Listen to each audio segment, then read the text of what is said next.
Time, care and responsibility. Responsibility में बड़ी बात है।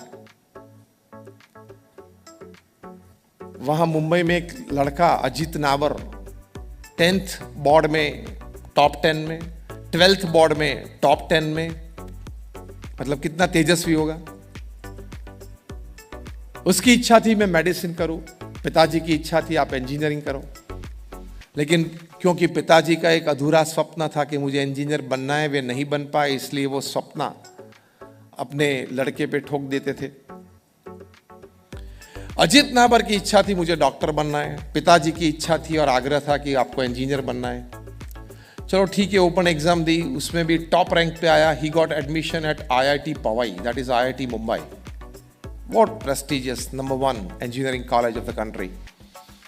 लेकिन इच्छा नहीं थी, मन नहीं था इंजीनियरिंग में। प्रथम सेमेस्टर में 4 सब्जेक्ट में फेल, सेकंड सेमेस्टर में फेल, पूरा साल बिगड़ा। तीसरे सेमेस्टर में जब वे ऐसे ही लॉबी में बैठे थे अपने मित्रों के साथ, कुछ क्लास में तो जाते नहीं थे, वहाँ से प्रोफेसर मैकेनिक्स के निकले और अजीत की जरा हंसी मजाक की कि अजीत पता है ना 15 दिन के बाद हमारी फाइनल एग्जाम है और आप इंटरनल एग्जाम्स में तो अपीयर भी नहीं हुए थे और आपको 0 मार्क्स है, तो एक्सटर्नल एग्जाम से पास होने के लिए आपको इतने मार्क्स तो चाहिए। अजीत ने कुछ बोला नहीं, ऐसे देखते रहे।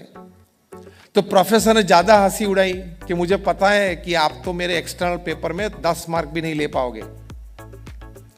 और अजीत के अंदर जो उसकी शक्ति थी वो इस शब्द से खिल उठी। अजीत ने अपने प्रोफेसर को कहा कि sir what is your record in your subject. उस प्रोफेसर ने कहा इट्स 64 आउट ऑफ 70। अजीत ने अपने प्रोफेसर को चैलेंज दी कि I will break IIT record this time in your subject, take this from me today. वो वार्तालाप के बाद वो सीधा लाइब्रेरी में गया, लाइब्रेरियन को पूछा कि मैं 3rd सेमेस्टर में और मैकेनिक्स का सब्जेक्ट है, कौन सी पुस्तक इसमें पढ़नी पड़ती है, 15 दिन के बाद एग्जाम है। लाइब्रेरियन ने कुछ बताया कि ये सब पुस्तकें पढ़ना चालू कर दिया, रेफरेंस बुक रिफर करना चालू कर दिया, मेहनत की और 15 दिन के बाद अपीयर हुआ और उस सब्जेक्ट में ही स्कोर 70 on 70। बाकी के सब पेपर में फिर फेल। वो एक चैलेंज उठा ली थी उसने, उसका मन नहीं था।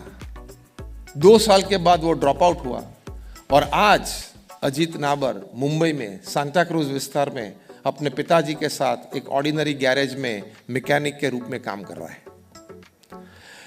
क्या करियर होने वाली थी, क्या हो गई।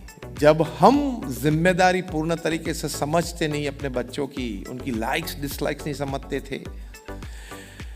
कोरोना के समय में हमें अच्छा वक्त था। होप कि आपने ये वक्त का अच्छा उपयोग किया है कि आप अपने परिवारजन को अच्छी तरह से समझने का प्रयत्न किया हो, खास करके आपके बच्चों को। And if at all they are in their teenage, if at all they are in their young age, तो समझने की बहुत जरूरत है। सत्या नडेला जो माइक्रोसॉफ्ट के चेयरमैन बने, CEO बने, तब कोई पत्रकार ने उनको प्रश्न पूछा था कि what is the secret of your success. Satya Nadella ने बहुत अच्छी बात बताई कि उन्होंने कहा कि मेरे माता पिता ने मेरी हर क्रिया में बहुत रस लिया। दूसरी बात, मुझे स्वतंत्रता भी दी और नियंत्रण भी रखा।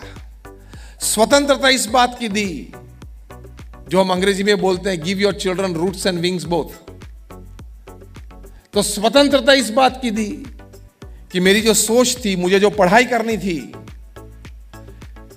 मुझे जो खेल मतलब गेम्स खेलनी थी, उसमें स्वतंत्रता दी।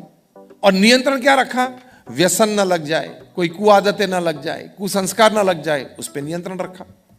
और तीसरी बात वे बोले, बहुत अच्छा शब्द प्रयोग उन्होंने किया सत्या नडेला ने इस प्रश्न के उत्तर में।